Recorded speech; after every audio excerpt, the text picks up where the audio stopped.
This lighting is so good. Hi guys, it's Sierra from Dear Sierra. One of these days I will record my videos with the full face of makeup and my hair actually done. But right now, given the current circumstance, just like putting on makeup to sit at home just feels like a waste of product. So by the time you guys have seen this video, my self-publishing journey video should be up. I'm also going to start a series, like a self-publishing journey series, where I go into very specific topics regarding self-publishing. So today's topic is who and what inspired me, not specifically to self-publish, but to just like finally do something in general as far as my writing is concerned. So that's what I'll be talking about today. The first thing that comes to mind without me having to sit and ponder is Ruby Karar. I saw her at Lincoln Theater in Washington, D.C. Probably a little less than a year ago. I had known about her before then, obviously. I had been following her on Instagram for a while, but I just loved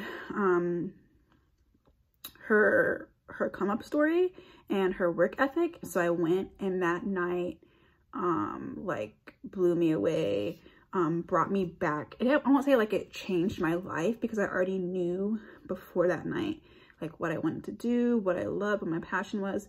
But seeing her make it, and also just kind of like being in that room where like everyone in that room was there because they appreciated the power of words, they appreciated the power of poetry, the power of art, and literature. Just being like encompassed by that from all angles, from her and from the audience members as well, was just so beautiful. She's everything and more in person. I don't know how else to say that. She just is. She comes from humble beginnings. She has some sass to her. She has stories, plural, to tell. And I just related to her in ways I didn't even think that I would. It just made me feel like this is attainable. Like, I've seen her do this. Like, when I first discovered her, it was through Tumblr. And then when the whole, you know, the picture of like the period blood, like the poem that went with it, that's where she kind of blew up. You know, instant poetry is like this huge thing right now that kind of has a negative connotation. But whenever I saw that she just like took poetry into her own hands and like made it what she wanted to make it, that was just everything to me. In my book, if you haven't bought it already, when you do buy it, you will see that there is a like a forward, not a forward, but like a thank you page or whatever. And it mentions my 3rd grade English teacher, Mrs. Hull. I haven't been able to locate her, but I do want to locate her and obviously send her a free copy with the handwritten note and all that. 3rd grade is definitely when I did, like, when I realized like, wow, I like writing and I'm good at it. Not like, oh, I'm good at it, like I'm the shit, like I'm getting A on my paper. Well, I was getting A on my papers, but that's besides the point. It was kind of like, I really have a thing for this word thing. I really have a thing for this like making up stories thing. I really have a thing for this like creativity thing. Like, who knew? I had a lot of difficulty in school during that time, not like academically, but just kind of like making myself like, I was a perfectionist. I was that kid that would, like, if I didn't understand something, I would cry because I couldn't understand why I wasn't grasping a concept, you know? I remember even as like young as like kindergarten or 1st grade, I would be at home practicing writing my alphabet.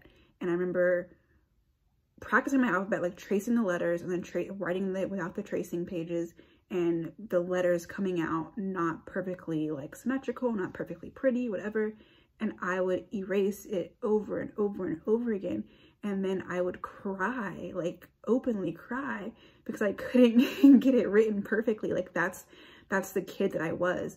And it wasn't ever about grades. It was just about like product, you know, coming out with a perfect end product, you know? So she was the first teacher that kind of like, and it wasn't even like one thing she said to me or one thing she did, but like she really like, she made me realize that I love story. She made me realize that I don't know how she did it. The way that she cared, the way that she acknowledged that I cared and kind of like encouraged me to keep caring.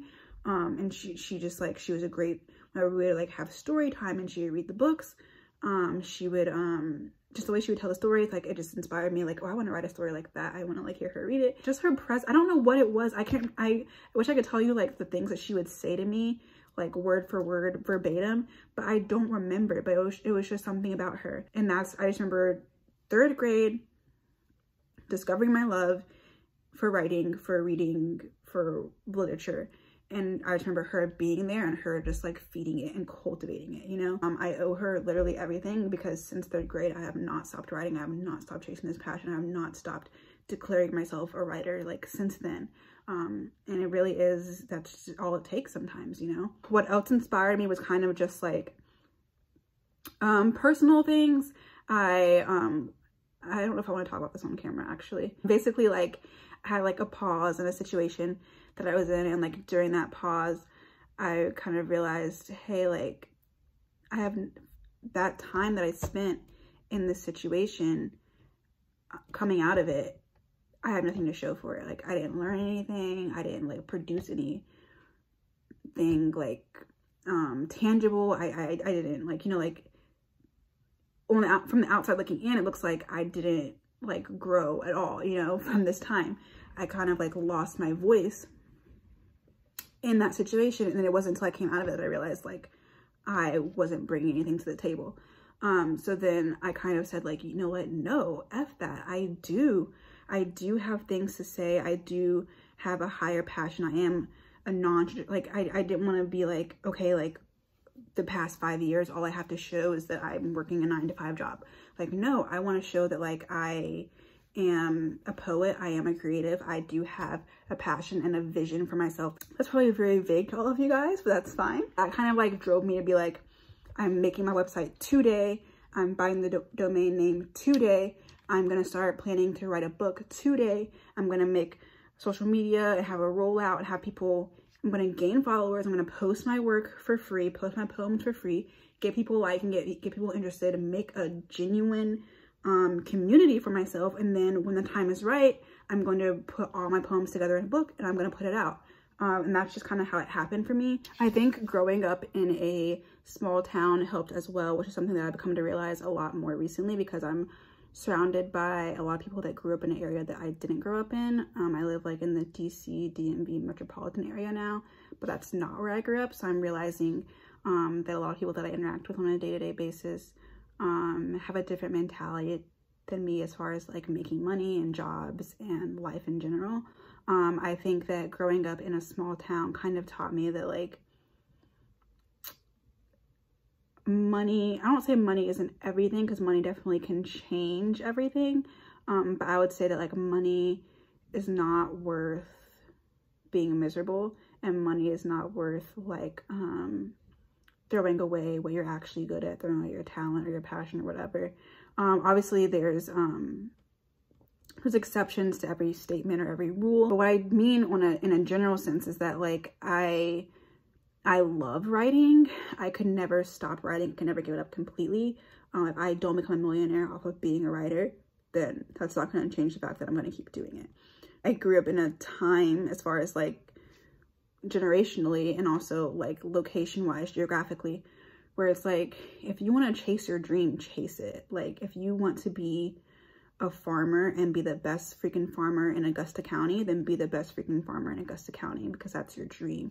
Doing what you love and or doing work that you feel is meaningful outweighs being like the next biggest baller, in my opinion. Money is great. I would never tell someone to turn down money, because you need it to survive.